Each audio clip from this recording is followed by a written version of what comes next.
You know you need fiber for a healthy gut, but do you actually know how to get it?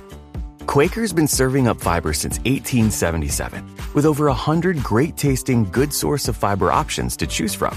Whether you like old-fashioned oats, instant oatmeal, granola, or oatmeal squares, Quaker makes it delicious.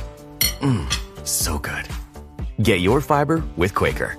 Shop Quaker's good source of fiber products at a store near you. Hey, this is Rick Allen from Def Leppard, and you're listening to Jay Scott on Hook Rocks.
Hey everybody, what's going on? What's happening? Hope you're doing well out there. Hope you're staying cool, staying safe, staying healthy, staying strong. Once again, this is Jay Scott, and you're listening to the Hook Rocks, the ultimate rock community podcast. Summer is upon us. It is here. Things are getting back to normal, as close as we know it. May take a little bit to get fully normal, or maybe we'll never be 100% to what we were before, but we're able to do things. We're able to get out and about. June 11th, Chicago opened up without any restrictions inside outdoor places and indoor places. So ball games are at full capacity. Concerts will be at full capacity. It is exciting. It is here, and we're finally able to go see some live music. I hope it lasts. I hope we don't have any setbacks. So who knows? But as I always say at the beginning of every show, we are part of the Pantheon Podcast Network, the network of music podcasts. You can check out my friends on Shout Out Loudcast, the Kiss-esque podcast. Tom and Zeus do a great job over there. Cobras and Fire, just comedy and rock. You got to want to check it out. Mistress Carrie, the legend out in Boston. Give her a listen. Vinny Appice and Carmen Apice, along with Ron and Esty, have their own show too as well. And the rock historian Martin Popoff, as well as many others. You can check out all the Hook Rocks podcasts on Pantheon Pods, as well as any other place you podcast. So like us and subscribe to us wherever you listen. Follow us on Twitter. Like us on Facebook. Write us a review, too, whether it's on Apple, Spotify, iHeart, wherever. And we always enjoy your feedback. We appreciate it. And we just want to make sure we're here for you on music commentary, music interviews, and introducing you to new bands and getting to know them. My next guest is a follower of mine on Twitter and local here to Chicago, too, part of the suburbs here in Chicago. He's out in the northern burbs, or I'm kind of out in the northwestern suburbs, but we've never bumped into each other at a show, but now that I've got this podcast and he's coming on and we kind of talk, on direct message, we're also part of this group that talks about new music and all types of stuff under the music tent. I'm sure we'll probably have a beer together at the next show, but I'd like to welcome in Rob, who is known on Twitter as Skylab Tapes. And we're going to get into why he calls himself Skylab Tapes, because I'll even divulge that if you want.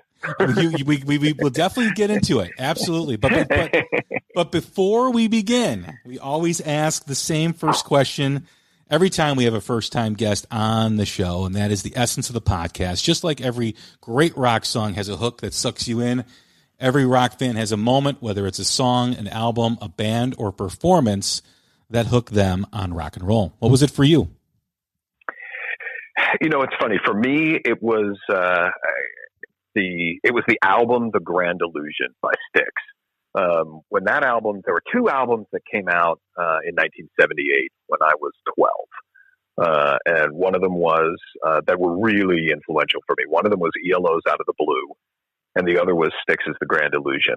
That was the first actual vinyl record I got myself that I bought with my own money.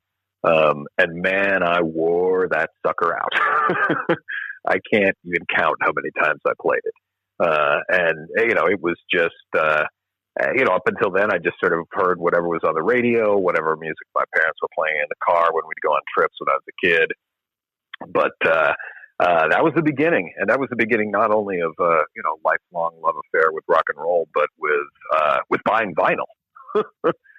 Which, as you know, is something, you know, I still very actively do today. Where did it go from there? I mean, that's a big album, especially here in Chicago. What was next Chicago for you? band. Yeah.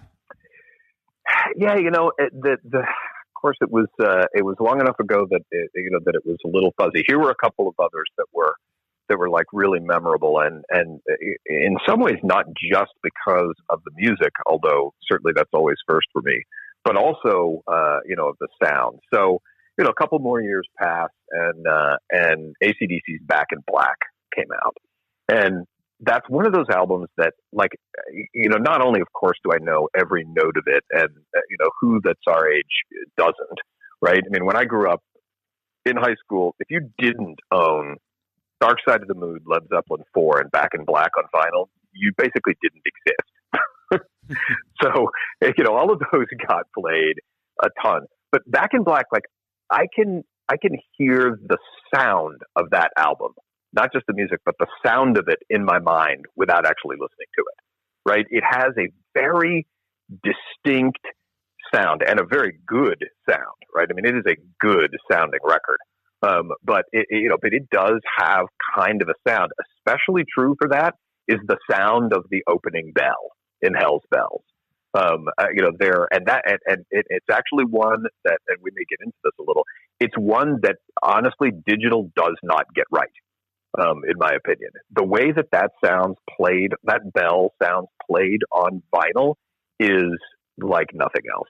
It's as you can probably tell, it's very evocative for me. So, you know, that was that. And then, of course, you know, you are also aware from some of our conversations, I got heavily into progressive rock, and it was an era for that. So I started listening to Rush and Pink Floyd and King Crimson, and you know, that over time evolved into the kind of music I actually like the most. I like, you know, I'll often tell people I'm a great lover of challenging music. You know, I like some simple music for sure. You know, there's a lot of stuff that's catchy that I will listen to and enjoy beyond a shadow of a doubt. But I do love complicated rock and roll. And you know, there's a lot of both progressive rock and metal that I put into that category that, you know, typically, you know, I started to gravitate to back then, and that I still gravitate to now.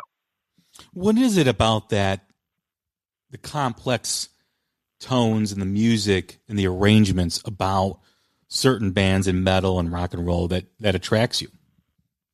I think some of it is, you know, some of it's the juxtaposition, right? I mean, there are, you know, there are bands, you know, and even, you know, relatively modern bands like Opeth and Dream Theater and Stephen Wilson, Porcupine Tree, that you get this, you know, kind of contrast even within a given song of, you know, really beautiful medley, and then sometimes melody, I should say, and then sometimes, you know, really brutally heavy music.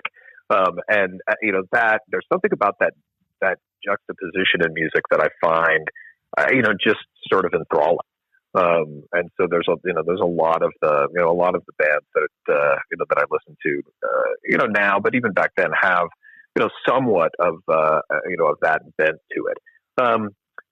There, and of course the thing that was originally got me into that kind of music was King Crimson, who came flying out of the gate with that sort of thing with 21st Century Schizoid Man, right? I mean, it was almost that song by itself basically launched progressive metal as a category.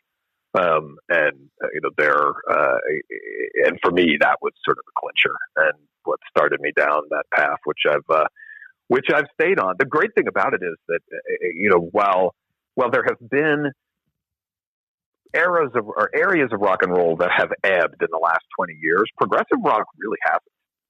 There's a lot of progressive rock that's been made in the last 2 decades, and a lot of fantastic progressive rock that's been made in the last 2 decades by modern progressive rock bands. I mean, I'm not just talking about albums created by the guys who are still kicking from the 70s and 80s. And that's also been nice, right? It's not like it's been crazy hard to find rock bands in that genre. The same is true with metal. Metal really hasn't ebbed much either. It's not quite as in the mainstream as it was when you'd hear Judas Priest on the radio.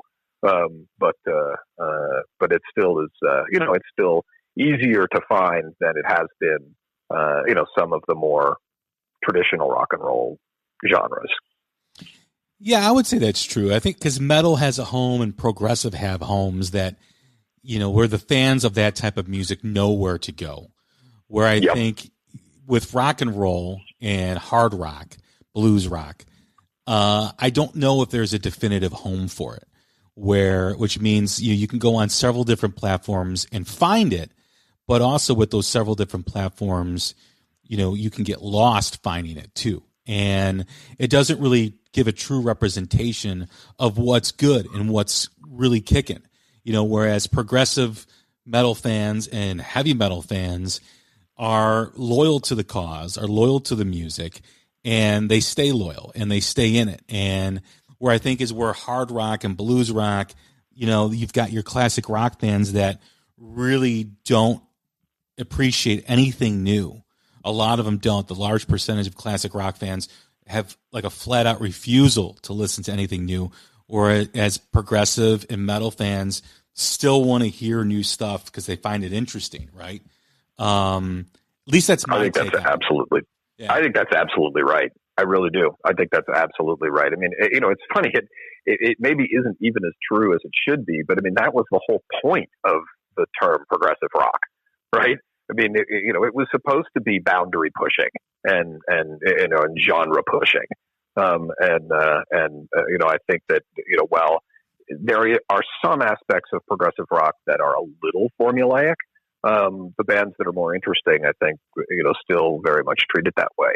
And you've also seen, I think, more of a willingness of some of the older guard of progressive bands to, do tours with or shows with younger progressive bands. Like, I mean, think of the Cruise to the Edge, for example, which is the rock and roll cruise, the progressive rock and roll cruise that happened up until the pandemic, and I think is actually going to happen again in 2022. While you would for sure get the big guys from the 70s still who are playing on each of those cruises, you'd also get lots and lots of younger and more modern progressive rock bands playing in that same venue. So I think that sort of also is indicative of your point.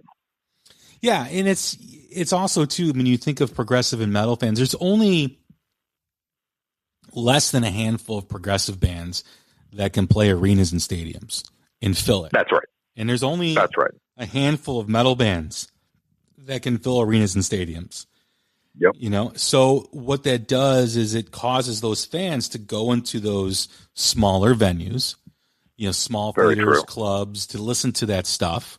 Whereas they become more of akin to, accepting that, these bands, and also they look at the bands as their own. It's like a big family, right?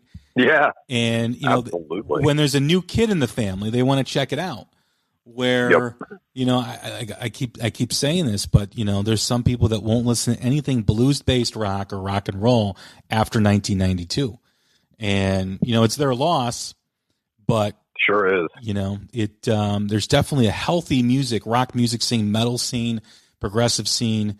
It's certainly not dying. It's certainly not dead. It just lacks, as I've said before, the relevancy it needs. Yeah, and I hope that changes. The amount of, even as I've learned from from some of our interactions and some of the other folks, that we've been talking to on Twitter about it. I mean, there really is an incredible amount of blues-based heavy rock that's being made right now. The kind of an incredible amount, and so much of it's really good. How to get more exposure for that, though? I mean, that's your purview, man. I don't. I wish I knew. Well, sometimes you can get lost in, there's so much new stuff coming out this year that you got to slow down, pump the brakes a little bit, and give everything, an equal listen, because it's really easy to move on to another album because there's so much stuff coming out, and it's hard to really keep up. So you mentioned something, in the introduction when you were talking about Back in Black, and you talk about, you remember the sound of the album. When you talk about that and you refer to that, what do you mean by it? So it's an interesting thing for me.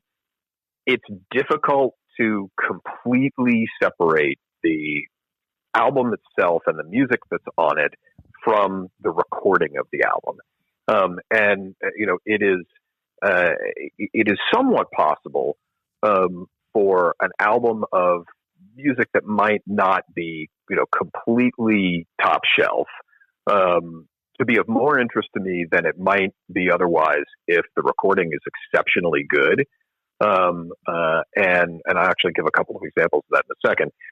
And by the same token, it's possible to have music that's fabulous that, I will listen to less if the recording's so terrible that I find it difficult to do.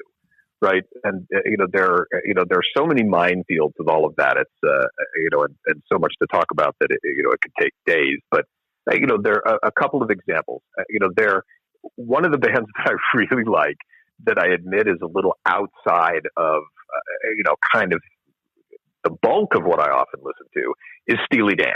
Right. And there's no question that, while I think Steely Dan is terrific music, my enjoyment of albums like Steely Dan's Asia have as much to do with the sound of the album as the music that's being played on it. I mean, that album sounds so good, it's ridiculous. It was, of course, recorded in the heyday of analog with a gigantic budget in an unbelievably good sounding studio. And it sounds that way. And maybe importantly, recorded by two guys who cared a lot. I mean, Walter Becker and Donald Fagen cared deeply about the sound of their records. I mean, it was as much about the sound for them, in recording it as it was for, the people listening to it. And I mean, they ended up taking that to just a ridiculous extreme on their album Gaucho.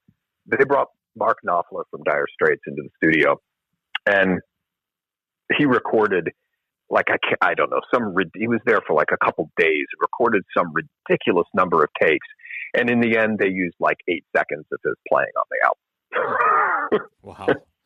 So, I mean, there were those kinds of recordings in the 70s. And it's gone way past just that. I mean, there are, a more modern, example of that. And one of my favorite, actually, really my favorite recording artist, Steven Wilson, who had a progressive rock band called Porcupine Tree in the 90s and 2000s and now records as a solo artist.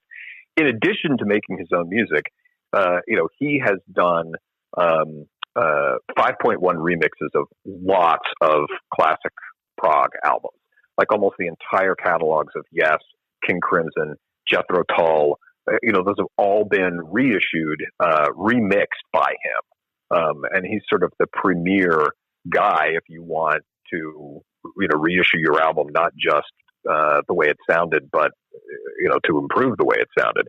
And those, I mean, most people swear by his remix and reissues of those records as being the best sounding versions there are. So it's not just the fact that there were some glorious heyday recordings in the 70s that have that just classic 70s analog sound. Which I do think are really fun to listen to. But there's a lot of good recording practices going on now. But there's also some real problems. I don't know if you're familiar at all with this whole concept of the loudness wars. No. But yeah, so this is one of the big things that get audiophiles, really lathered up in what's happened to music in the last, 15, 20 years.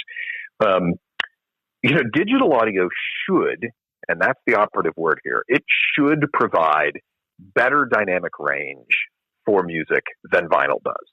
Technically, from a electrical perspective, right, from a specifications perspective, the dynamic range is the difference between the softest sound and the loudest sound on the album. And when that difference is great, when the dynamic range is great, music has more impact, right? It's more, I believe that you connect with it more emotionally because, there's more life to it. It breathes more when it has more dynamic range. Digital should have, and again, technically can have much more dynamic range than vinyl does. Not than all analog, but vinyl specifically. Unfortunately, what's happened is, and especially over the last 10, 15-ish years, is that in order for music to sound louder when it's played on the radio, it's been dynamically squashed to the point where everything sounds kind of at its maximum level, and the actual amount of dynamic range in the music is minimal. So while theoretically a compact disc can have a dynamic range of like 120 dB, that's purely theoretical, but that's a lot. A typical modern pop or rock album has about 8 dB of dynamic range, which is considered very poor. And it doesn't have to be that way. And so one of the things that's really the true definition of irony is that very often the LP version of that same recording will be mastered differently so that it has more dynamic range, because you can't actually push vinyl quite the same way that people do CDs. So you'll have vinyl versions, that are over twice the dynamic range of their digital counterparts when, there's absolutely no technical reason for that to be true. And in the current era where all recordings are originally, or 99.99% of them are originally digital recordings anyway.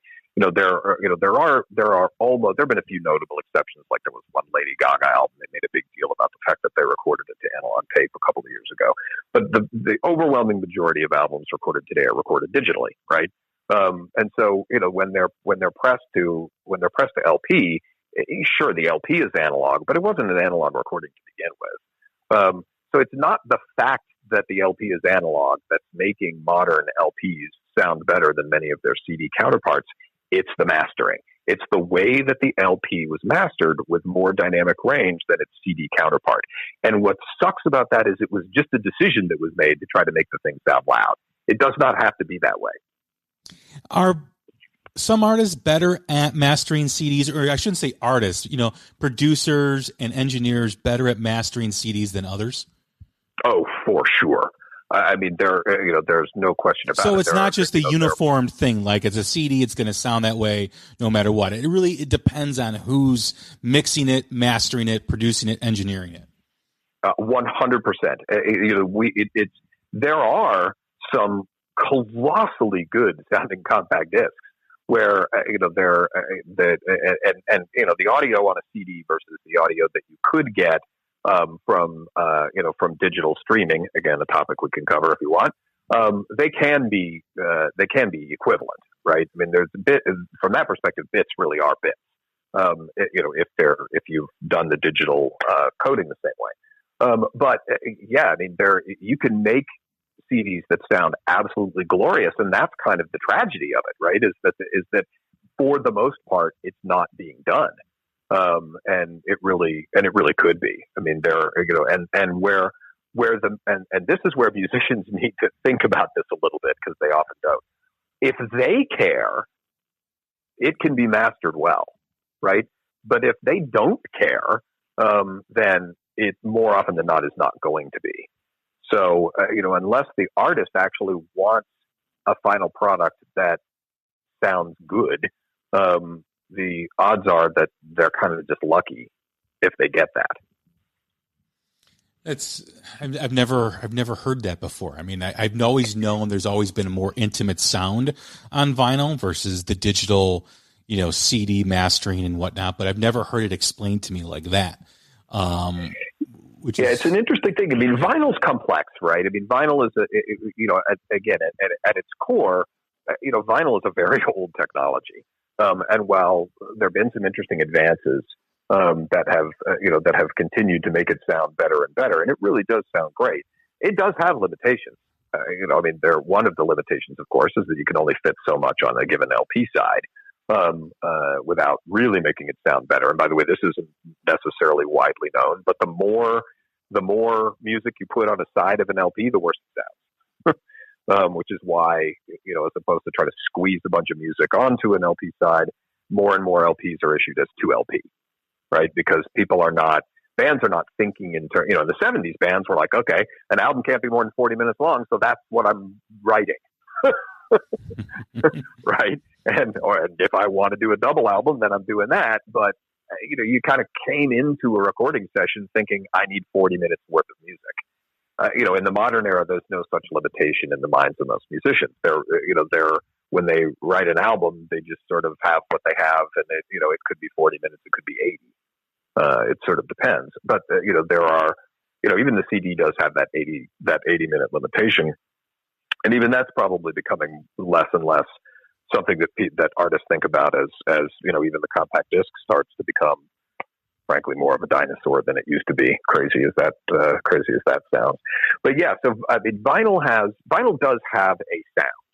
It does have a warm sound, and it's something that a lot of people like. I think there are certainly people like me that like it because of what it is, and also because of the familiarity that it has.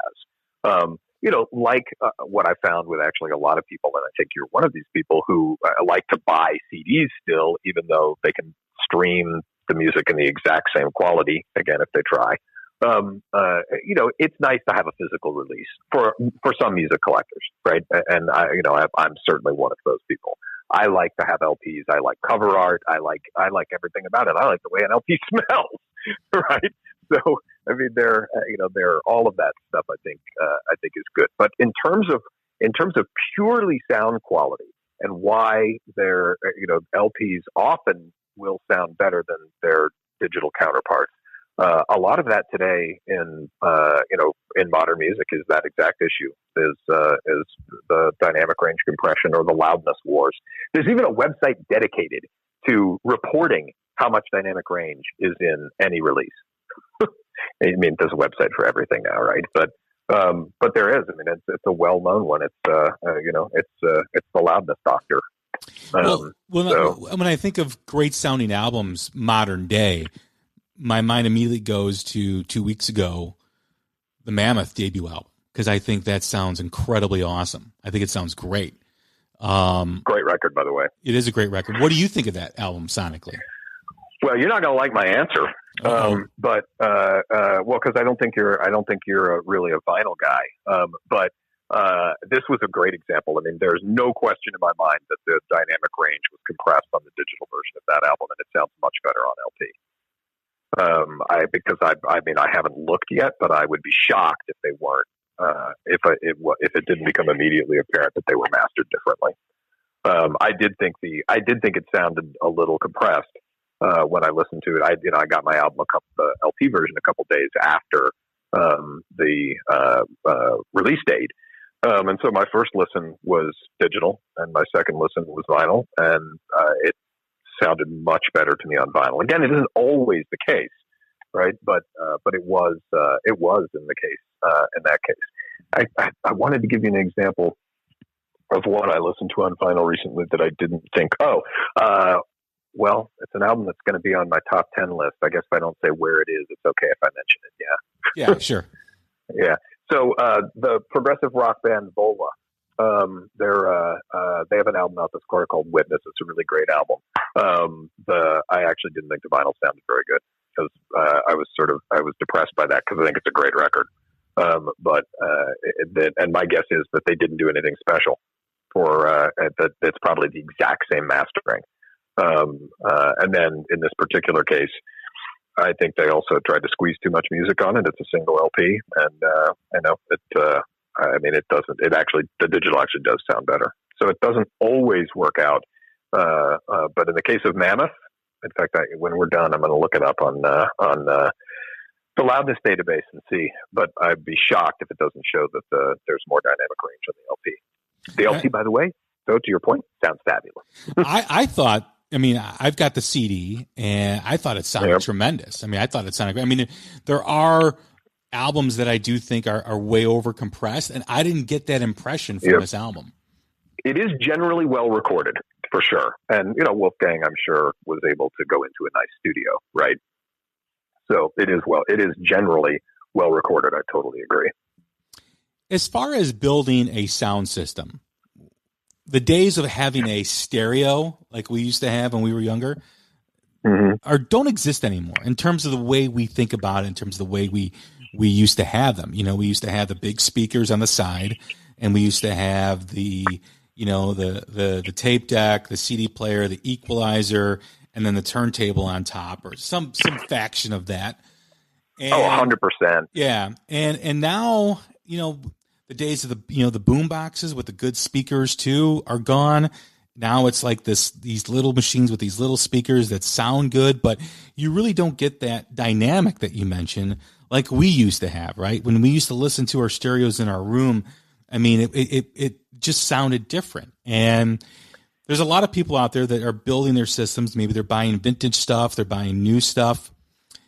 Yep. One of the reasons why you're on this podcast and on this episode is because of your knowledge with that and your own audio system. Because, ladies and gentlemen, I've seen pictures of Rob's system, and I would, in a heartbeat, let my house go into foreclosure and move in just to sleep in that room on a nightly basis with that stereo system. It is tremendous, or that audio system, because it's now more of an audio system than a stereo. It kind of is, I guess. Yeah. If you were someone that's wanted to build a system and you were starting out, the most important thing, I believe, is what you want to hear and how you want to hear it. Right? Yep. That's what matters above all else. I mean, you can have the most expensive equipment, top of the line stuff, but if it doesn't sound like you want it to sound, it's all crap, basically. So going into that and determining, or how do you determine what you want to hear or how you want to listen to it? Let's start with that step. Yeah, and it's funny because it used to be so much easier, right? I mean, but in back in the days that you were talking about when when we were in high school, your status with your buddies was either your car or your stereo, right? And no question that those days are long gone, which is a shame. I'm obviously a relic in that regard to some extent, and that I still.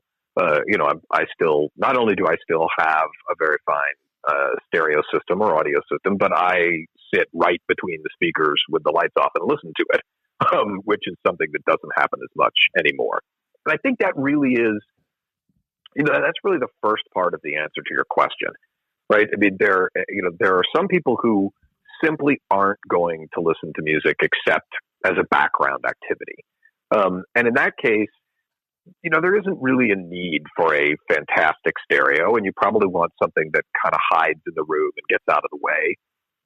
And there are plenty of ways to get that done. And in that case, you probably, some people when they're building houses, they do in-wall. I'm obviously not a big fan because that's pretty compromised. But a typical person who wants music mostly for background listening is going to be more interested in something like the Sonos kind of system, where you get speakers that are capable of playing the music that you're listening to, in any room in the house, and you can actually move them around a little bit. And there are that system and several competing systems are good at that kind of thing, and they provide decent enough sound. It's not anything that I would personally would want to spend huge amounts of time listening to, but I'm a bit of an anomaly in that way. If you're the kind of person that actually wants to spend more time with music as either a purely foreground activity or at least a little more of a foreground activity, then buying more of a traditional stereo is still very, very much possible, and it's possible in kind of almost every price range. There are very, very, very expensive stereos that can be bought. I mean, I've gone to audio shows. There's a really great one in Chicago, by the way, called Expona, where every level of stereo equipment is demonstrated in rooms. It traditionally has been out in Schaumburg at the Renaissance. And I've heard stereo systems there that where just the speakers were $250,000. Jesus. Shit. And I mean, oh yeah. And literally these things are floor to ceiling size speakers. Wow. But I heard these guys playing Roger Waters' Amused to Death on one of these things, and man, I mean, it was a mind altering experience. It really was. It was incredible. But you don't have to spend anywhere near that much money in order to get really good sound. And I think there are a lot of people that think that they do, right? That they think they have to spend gobs and gobs of money to actually buy a stereo. So, I'm just going to buy one of these little Bluetooth speakers or a sound bar for my TV and play music through that and call it good. You can get a very decent turntable for a couple of $100, and I mean really, really quite good. One of our Groove Council buddies actually was asking about this the other day, and was looking for a CD player. CD players are actually becoming harder and harder to find, but you get great sound from CDs out of a Blu-ray player, and those are so easy to get at very affordable prices. And then the most modern stereo amplifiers will also do all of the streaming tricks, right? They do AirPlay, they'll do internet radio, and they'll do all that stuff natively.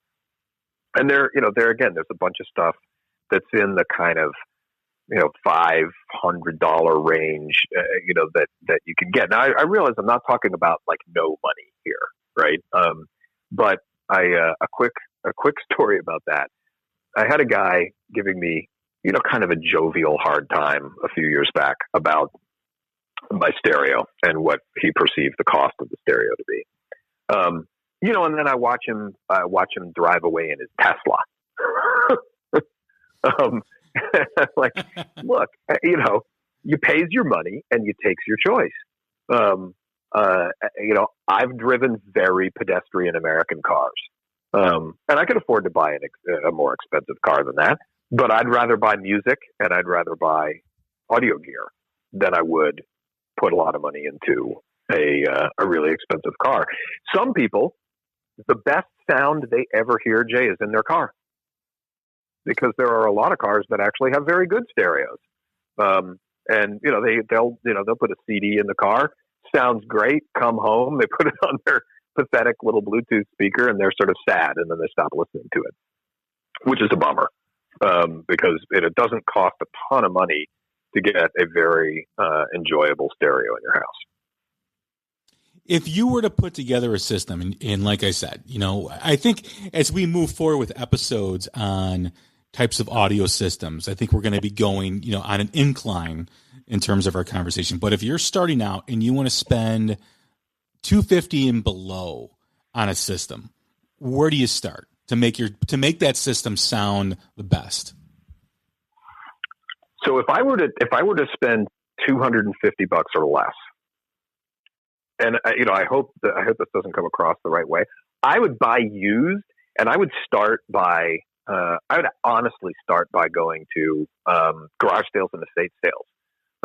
I have seen people selling speakers that I know back in like the 80s and 90s, they probably paid, you know, $1,200, $1,500 a pair for like $50. And, you know, the last thing I need personally is another pair of speakers. But you know, there have been times where I'm going, you know, I'm like a moth to the flame. We'll, you know, walk by a garage sale. We're not even going to them, right? We'll just walk by one in my neighborhood. And, you know, I see a pair of old speakers that I know are good. And I start drifting over there. My wife grabs me and kicks me and keeps me on the sidewalk. Right. But there, I mean, if you wanted to really, really get value for your money, that's the way to do it. $250 is a little below what I think you can buy current gear for. Like if you wanted to get the whole thing at once, and end up with something that's, you know, that's probably significantly better than you would get just from buying one of the, I don't have the exact right name. I call them Bluetooth speakers. There's some Bluetooth speakers that are pretty hardcore, right? Some of them, which I found are insanely expensive. But like there's a company called Audio Engine, that makes really nice Bluetooth speakers that are, you know, that are like $100 or so. I think they're more expensive pairs, like $200. So if you've got, you know, one way to start is if you've already got a lot of music on a computer, you know, you can get a pair of powered Bluetooth speakers, spend $200 or so on just those, and for whatever period of time, just, you know, stream or play music from the hard drive on the computer. And that can be a decent way to get started. And then you can move to other, you know, to other components, like maybe adding a turntable or a disc player later. The thing about stereo is, you know, for a lot of people, including me, you know, it's not a buy it and then never buy it again for, you know, for the rest of your life kind of thing. You know, it's funny because people accept that for cars because they flat out wear out. And there's some parts of, you know, a stereo that could wear out after an extraordinarily long period of time. But I always advise people, look, if you've got anything currently, focus on one thing at a time. Don't try to buy it all at once. You know, unless you hit the mega millions or whatever, right? You know, start by buying a pair of speakers, like, you know, and then use them, you know, with something existing that you have or something that you know, would find used or whatever. And then, you know, the next time it works out for you, upgrade the amplifier. The next time, maybe add a turntable. But, you know, that actually is an easier way to end up, before you know it, with a fantastic sounding stereo than to try to say, okay, this is how much money I can afford to spend right this second, and I want everything. Does that make sense? Yeah, totally. When you're buying equipment, and let's say you're going to buy a turntable, and when you're starting out, you know, and you're interested in building an audio system, and, you know, not everyone can have a top of the line system, but like you said, you know, the piece by piece thing as you go is interesting because, you know, you can kind of keep building it and building it. But if you're buying exactly. but if you're buying speakers, does speakers make everything sound better? Yeah, I mean, fundamentally, everything ends up going through those, right?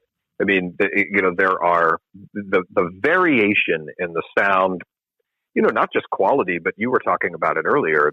You know, the sound, the sonic signature of a loudspeaker is the biggest determining factor of what a stereo is going to sound like.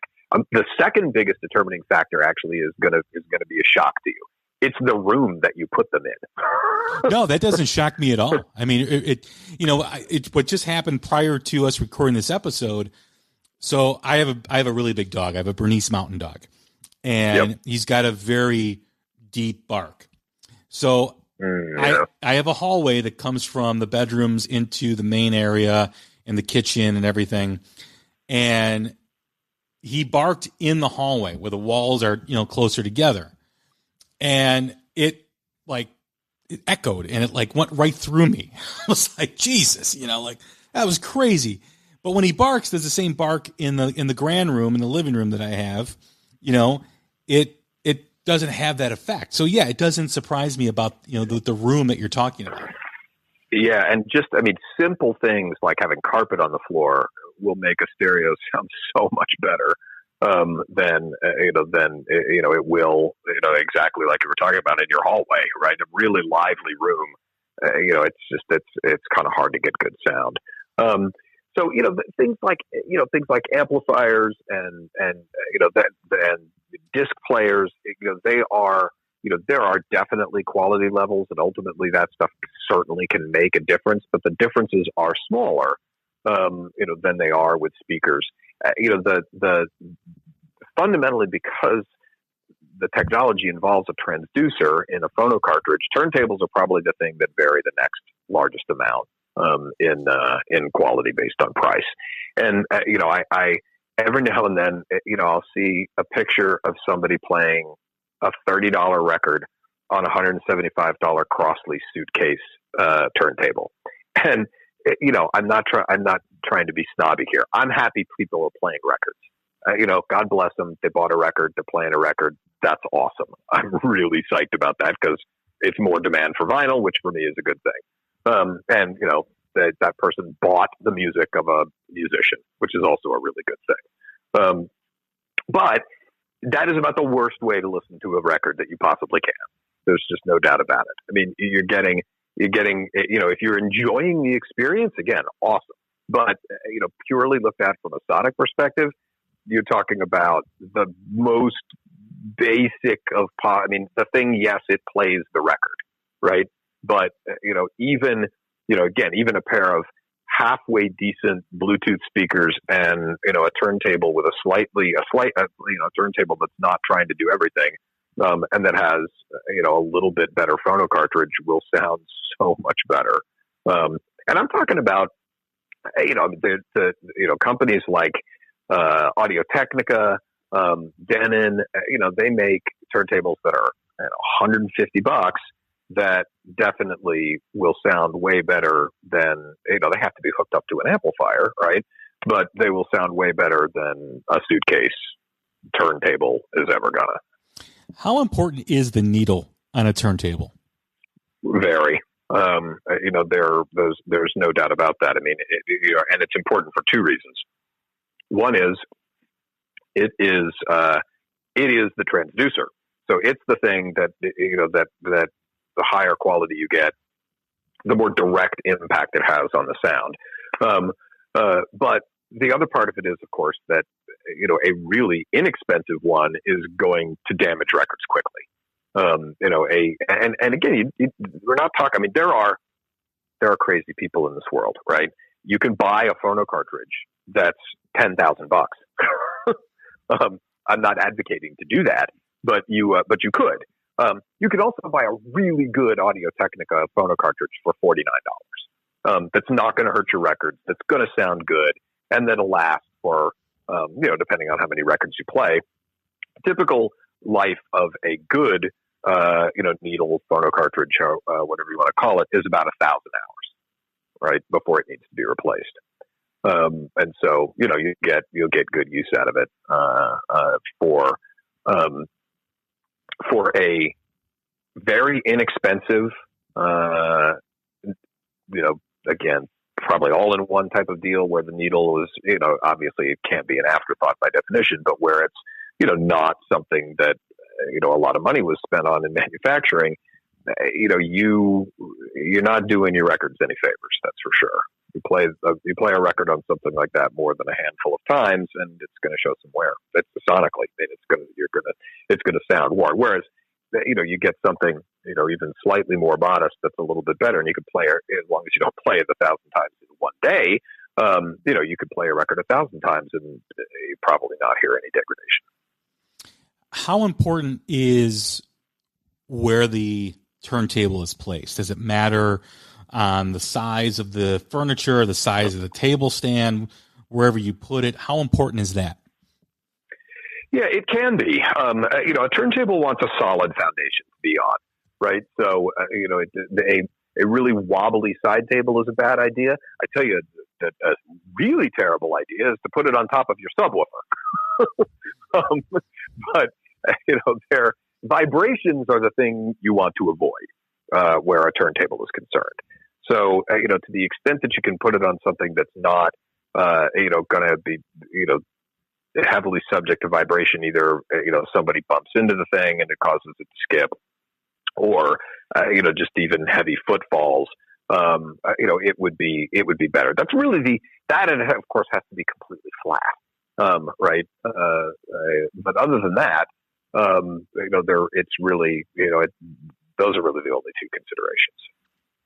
When you are putting together a system and you're looking for resources to go to, where should a person go for good resources, good rankings? Kind of gives you an explanation of what they're buying in terms of turntables. Yeah, it's a very good question, and it's one of those things that so much of the audio press is so focused on the high end.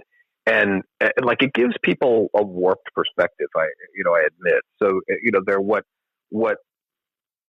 high end audio publications that do actual reviews of audio equipment think of as being quote unquote affordable gear. Most people wouldn't consider to be affordable. Some people wouldn't even consider it to be remotely affordable.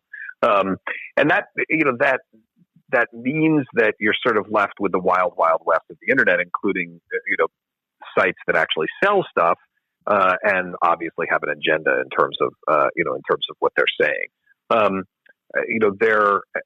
then the other end of the spectrum is you have the stuff, I guess, like CNET, right, where they'll rank things, but they're treating them more like kind of generic consumer electronics than they are anything else. It is that part of it is actually a bit of a challenge. I get asked a lot, even just on Twitter, right? What would you buy if I had X dollars? What would you recommend? And I'm always happy to do that kind of thing, because that at least you're getting someone's opinion. Obviously, anytime you ask a question like that, but at least you're getting something that doesn't have an agenda behind it, right? I ain't trying to sell nothing.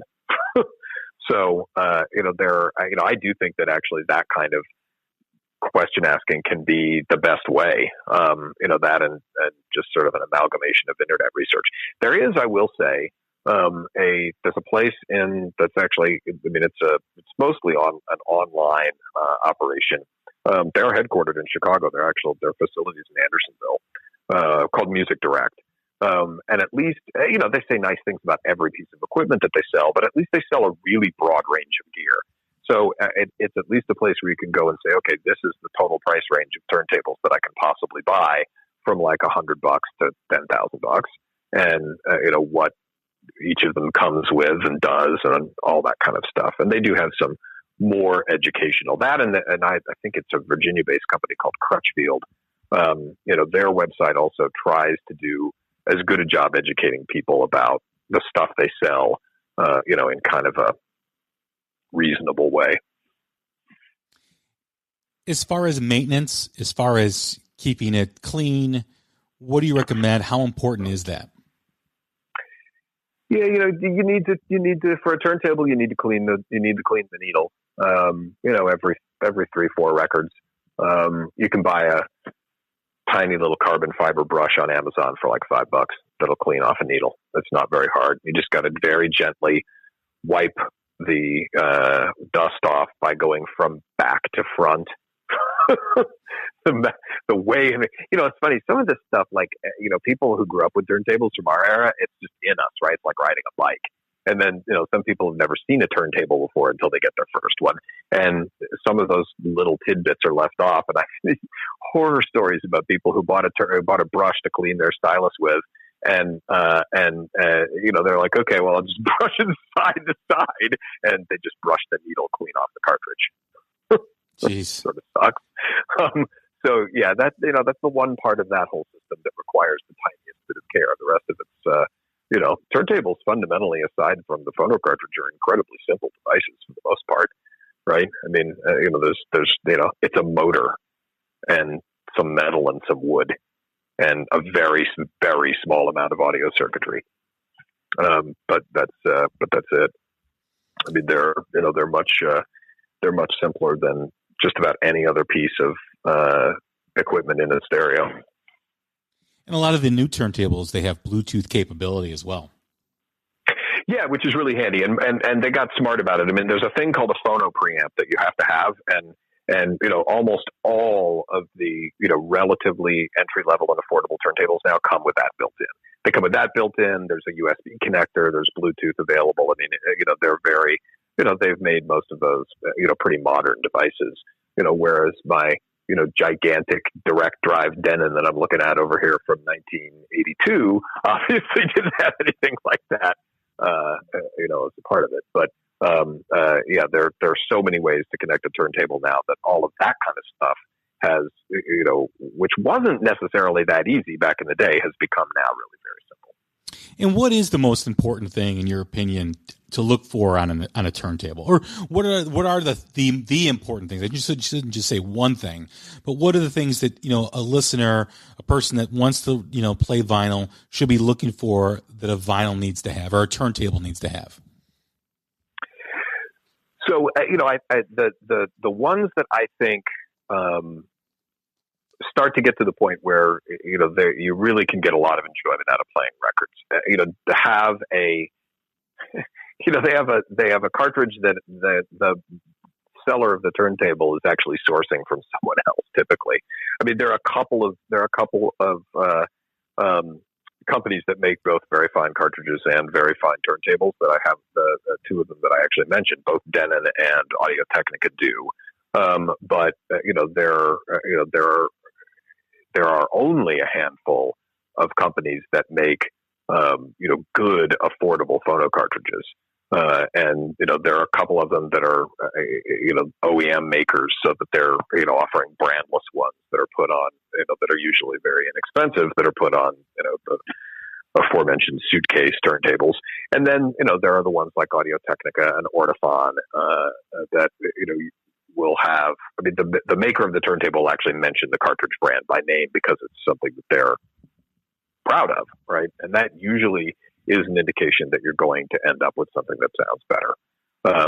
So that would be something that I would definitely look for. Other than that, if it looks flimsy, it probably is another rule of thumb that I have. So, there are some that are, there are some turntables that you can tell are just by looking at them, because it's a mechanical device, right? Are clearly better constructed. Again, even at the sort of entry level. And there have been, because vinyl has become so popular, there are a lot of choices. And there's some companies. There was a Kickstarter campaign a few years back for a company called U-Turn Audio, which ended up going swimmingly. And they make a really nice, inexpensive turntable. And now I think they even make several models of it that were an outgrowth of that Kickstarter campaign. So there are a lot of options for sure. Something where the cartridge is clearly not an afterthought and the thing looks like it's halfway decently constructed is a good place to start. When you talk about used equipment, and we've talked about estate sales, and those are pretty much local to wherever the listener lives and what they can buy and they can obtain. But as far as online resources, where can someone go that's reputable, that they can find used stereo equipment, audio equipment? Yeah, even some of that is local. On the one hand, of course, there's eBay, but eBay isn't any better than garage sales, right? eBay is just organized garage sales for used equipment. Now, that's not to say that you can't get some really nice used stereo equipment on eBay. You definitely can. I have. But it is kind of that same, to a certain extent, you take a bit of a risk. I mean, eBay is very buyer friendly these days. So, your actual risk is fairly limited. The biggest problem with anything like that is that shipping turntables, used turntables especially, is something that if the person doesn't know what they're doing, the thing's going to arrive in pieces, right? So it is better to buy a turntable locally if you possibly can. Now, living in the Chicago area, there's like 10 billion ways to do that, right? Everything from a garage sale to, have you ever heard of the place, Jay, Saturday Audio Exchange? Yes. Yeah. So, I mean, that's a great place to go buy almost any price level of stereo equipment. And they have they do sell some new stuff. They have huge amount of used gear. I'm not familiar with other markets, but there are undoubtedly other places. There are places that like that. Interestingly enough, though, for turntables specifically, and not for other kinds of stereo equipment, it has become not uncommon for used record stores to sell used turntables. I've walked into a bunch of record stores recently and seen 3-4 different models of vintage turntable for sale. The advantage there is like a Saturday Audio Exchange, they're checked out and working, right? So it's basically take home, plug in, and you're good to go. Whereas at a garage sale, you're taking much more of a risk with what you buy. The nice thing is typically when you buy a turntable at a garage sale, you're paying like $25. And you still don't know what you're getting till you get home, 100%. And a turntable that you buy at a garage sale, 100% has to have a new cartridge put on it, and most people don't know how to do that. So that's kind of a limiting factor, there. Whereas again, you go to a record store that's selling a turntable that they've already done that kind of check out and tune up work on, and you're walking home with something that you can just take home and use, basically just like a new turntable would be. When you talk about cartridges, right? Do all cartridges go on any turntable? Are there more specific cartridges that can't be put on some turntables and vice versa? Some turntables can't have certain cartridges? For the most part, the answer is that almost any cartridge will work on almost any turntable. There's one notable exception, and then there's the kind of exception that really only applies as you get into higher end equipment, right? So there are two kinds of mounting for cartridges. The most common by far is the universal head shell, and that's a couple of screws and the cartridge goes in. And yes, it should be aligned, but it will. There's 4 little wires to connect. Again, this is not something I recommend a novice do at home. But that fundamentally is not that difficult to do. At kind of a basic level. There were also these turntables that were in the 70s and I think even in the 80s where they made a thing called a P mount. And the concept behind it was sort of sound, which was that there was no alignment to do. You just plug the thing in, and it was exactly what it needed to be. There were some other disadvantages not worth getting into, and it actually never really caught on that well. But there are still some P mount turntables out there, in the vintage world. All of the ones now, like any phono cartridge that you bought, would work well. There is an important concept. Again, a buyer of a new turntable or one that's used that somebody has set up. This is not something the user is ever going to need to do. But you'll probably remember from back in the day, you also have to set the tracking force, right? So there's the weight at the back end of the tone arm that determines how much the tracking force is, essentially how heavy the cartridge runs in the grooves. All of the things being equal, cartridges need to track at about 1.5 to 2 grams, and somebody has to set it up to work like that. Any turntable you buy new comes preset. Right. At anything except the super high end levels. So it's coming with a cartridge on it. All that stuff's been done, and you unpack it and off you go. To buy a system, affordable system, what would you recommend for a turntable, and what speakers would you put with that? Yeah, I mean, if I were trying to buy what I thought was a good sounding stereo, on sort of as little money as I could spend, but still really feel like I ended up with something good. I would buy the entry level direct drive Audio-Technica turntable, which, by the way, it's interesting. It's really intended as a DJ turntable, but it's not one of those that's purely that. Plays records, for stereo use perfectly well. And I would buy the entry level Marantz amplifier, and kind of a decent size but not monstrous, because they would be more expensive, obviously, pair of speakers. There's a bunch of, there are a bunch of good, there are a million manufacturers of speakers. But there's a bunch of good brands that offer, I think, some pretty high value speakers, including one that I've heard that I really like called Wharfdale. But there's a ton. Basically a set of speakers that's a few $100s, and then you could have a great sounding stereo for probably $700 or $800 total. And I think it's the kind of stereo that most people would get home and they would be really, really psyched about what they had. Why do you call yourself Skylab Tapes? Okay, so this is a totally unflattering thing. So I was in high school in 1983, 84, and during that time, Skylab crashed to Earth, right? The Skylab space station crashed to Earth. So my high school football nickname was Skylab.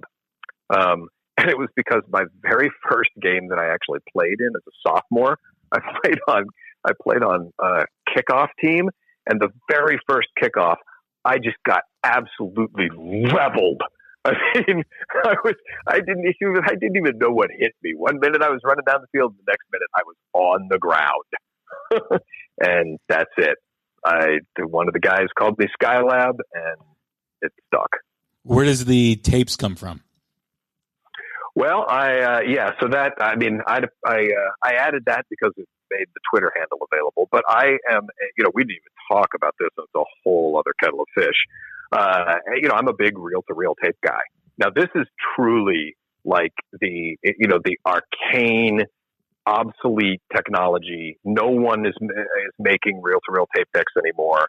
There are plenty of them that are out there in the wild, but they 100% have to be, serviced to the line before they're usable. But reel-to-reel tape, when done correctly, sounds better than anything else there is. And of course, all throughout the 70s and 80s and into the 90s, that's what people recorded on when they recorded albums, right? They recorded to reel-to-reel tape.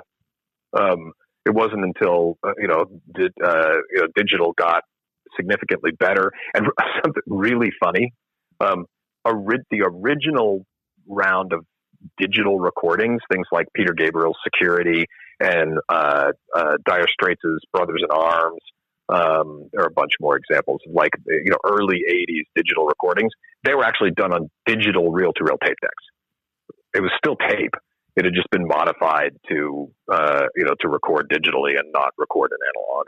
And then, much later, hard drives, started to become reasonable for recording studio use. And that now, of course, you could buy a terabyte hard drive for 55 cents at 7-Eleven. So, but that's now, right? I mean, they're throughout a lot of, what still many people listen to, musically, that was all recorded on reel-to-reel tape. So that's what the tapes come from. Interesting stories, Rob. Interesting. But no, man, this has been a great episode. Very educational. I hope my listeners find it educational for those that are interested in building an audio system, because those days of going to the department store or wherever. I mean, even Best Buy used to have some like an audio room back in the day. And I remember, and they have a little. Yeah, they still have a little. And Apt was a big thing too. Apt had a really big system room. Oh, by the way, they still do for sure. You can buy all kinds of great gear at Apt. No question about it. And listen to it sometimes even in the store, which is handy. Yeah, I got to make a stop over there because I'm thinking about upgrading my speakers, and I may go check out what they have. Great place to go to do that, for sure. Well, Rob, it's been a blast. Thank you very much for doing this. Absolutely, my pleasure, Jay. Anytime. I really, I'm thrilled to be on, and I hope at least somebody thought it was interesting. No, man, I'm sure they did. I mean, this was a great episode. I know it's one that a lot of people do message me about audio systems and stereo systems. So I am not an expert on it. I know only what I know, and I know you're really into it, and you're the closest thing that I know to an expert. And basically, this whole episode proved that I was right. You pretty much are an expert on this stuff. And no, I appreciate you coming on and sharing your knowledge. Anytime, man. It was a gas. All right, Rob. Well, hey, everybody, that's Rob. You can follow him on Twitter at Skylab Tapes.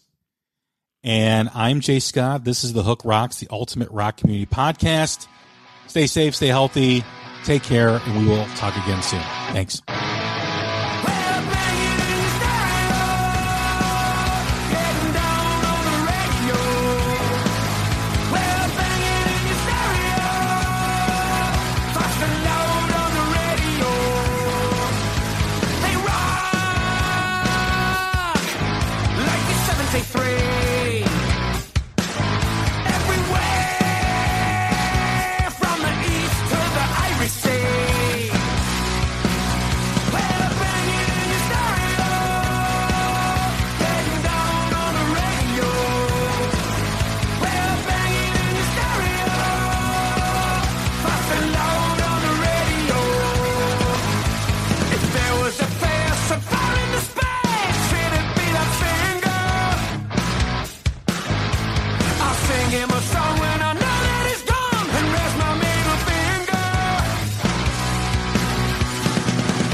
Whinging voice!